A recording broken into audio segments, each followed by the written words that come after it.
a house? If so, I'd be interested in living with you." Unexpectedly, my mother-in-law started uttering such an absurd proposition over the phone. She must have caught wind of our recent home purchase from my husband. I could discern my sister-in-law's amused chuckles in the background. Does she believe her laughter can go unnoticed? Honestly, I have no desire to reside with my mother-in-law and the others. I thought my husband shared the same sentiment. However, the fact that they've been informed about our new house, could it be that they're assuming we'll be living together? The idea that my beloved husband might be in cahoots with them fills me with a bit of apprehension. Yet I have no intention of yielding to their wishes. Are they trying to manipulate me? If that's their game, I'll reverse the roles. Reflecting on all my past tribulations, I pledge revenge against them. I am Kate Thompson, 30 years old, working as an ordinary employee at a major financial corporation. I married my husband, Joe, 3 years ago, and though we don't have children yet, there's a valid reason for that, a decision we both took seriously. Joe and I are fully committed to our careers, toiling daily with the aim of advancing. Once our professional lives stabilize, we plan to build our own home and create a stable environment for raising children. We've agreed to revisit the topic of having kids once our careers settle down. This was a decision we made earnestly, sharing our genuine feelings and thoughts. We do aspire to have children eventually. And now, as we prepare for that, I find myself recalling all my past struggles. Then one day, I successfully executed a well-planned project at work, and my promotion was officially confirmed.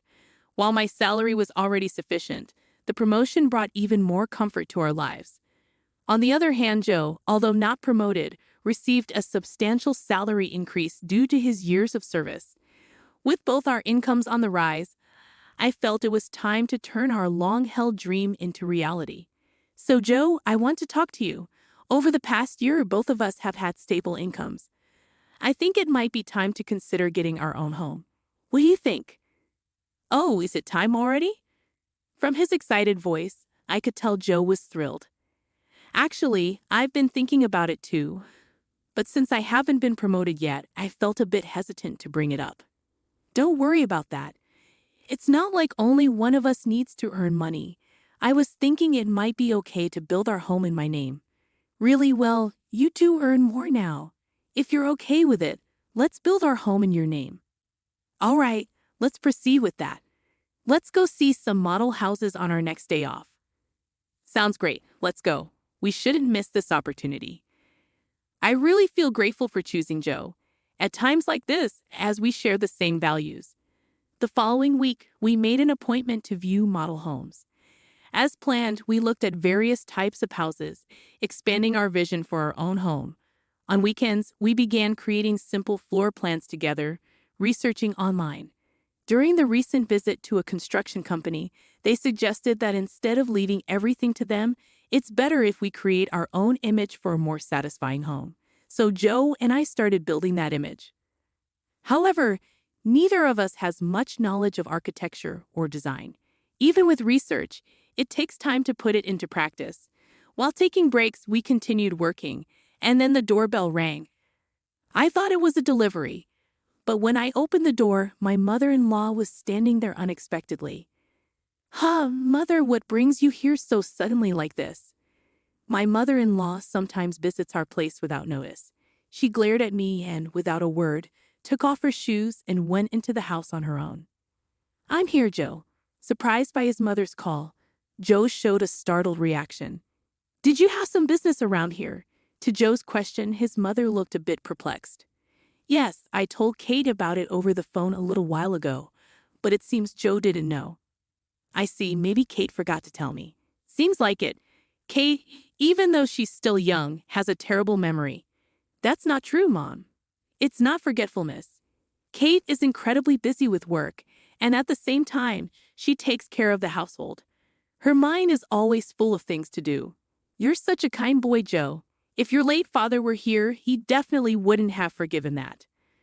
I really respect Kate from the bottom of my heart. So, Mom, why did you come here today? To Joe's question, his mother smiled contentedly. Then she slowly took out a travel brochure from her bag, spread a page with a post-it note on the table, and showed it. Listen, Joe, I've always wanted to go to Niagara Falls. Won't you take me, please? My mother-in-law began to say such things excitedly out of the blue. Caught off guard by the sudden request, both Joe and I were left staring at her, mouths agape. My mother-in-law, relentless, kept pressing Joe, who was clearly flustered. Come on, Joe, you agree, right? Think of it as a way to show filial piety. Wait a minute, Mom, I'm in trouble if you suddenly say you want to go on a trip, though you can come too. Actually, I was thinking of going with Claire, but if Joe wants to go, I'm delighted to turn it into a family trip. Claire is Joe's sister. What are you talking about? Kate is here, and I can't get time off from work. But it's strange for me to pay for a trip for you and my sister, right? Not strange at all. Spending money for the family is a wonderful thing. Don't you think so, Kate? Suddenly turning to me, my mother-in-law sought my agreement. Though shaken, I firmly expressed my opinion to her. Using one's own money for family isn't bad, but I think imposing it on others is different. What do you mean by that? Are you saying I'm trying to extort travel expenses from Joe? I didn't mean to say it in such a harsh way, but listening to you, it sounded like you just wanted us to pay for the trip, Kate. That's terrible. I had no such intention, but you're making me out to be the villain in front of Joe. I'm so shocked. That's not. I didn't mean to call you a villain. I just answered honestly to what was asked. Okay. No need for excuses. Kate, why are you so heartless? You must not like me, do you? My mother-in-law, visibly upset, glared at me with icy cold eyes. It always turns out like this when she comes over. She always finds some reason to demand money and then squanders it with Claire, Joe's sister. Spending money for the family sounds nice, but what my mother-in-law does is practically extortion. The situation is entirely different when Joe gives them money out of kindness, no matter that they're family. I never really liked Joe's brazen mother and sister. According to Joe, his mother and sister became so selfish after his father passed away. Joe's father died when he was in high school, and since then, they have lived as a trio. With his strict father alive, he watched over the finances. But with his departure, there was no one to stop them, and they even freely spent the life insurance money. Also, since Claire works part-time, not as a full-time employee, her salary is low, and their life is always on the edge. So this is why she regularly visits our house, making excuses like life is tough or I want to relax and travel somewhere to extort money from Joe. Before marrying Joe, it seemed he was at the mercy of his mother and her demands. After his father's death, a sense of dependence for being cared for by his mother had bound Joe. However, since marrying me, Joe seems to be gradually realizing their true nature.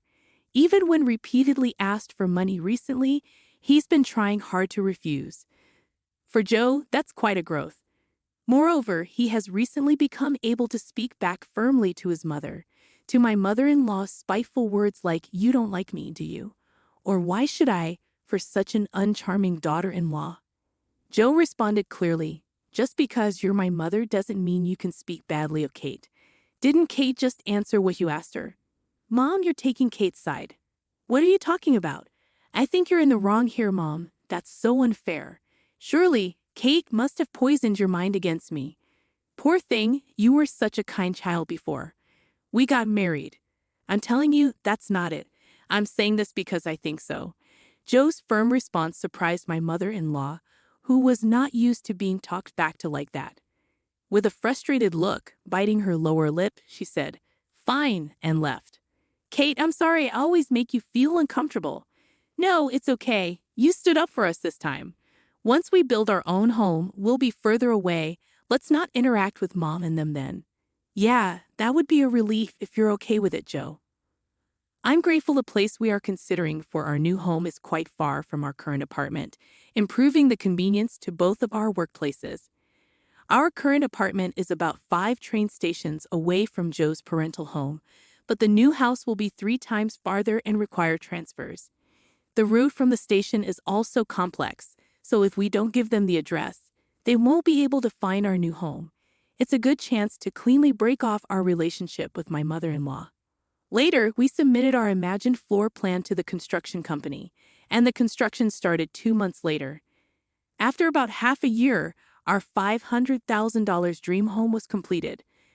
We managed to squeeze some time from our busy work schedules to pack a few days before the move. I received a call from my mother-in-law on my smartphone. Busy packing, I turned on the speaker and answered the phone. "Hello," I said, and my mother-in-law started speaking in an unusually high-pitched voice. "Kate, when are you moving? You bought a house, right? I want to live with you."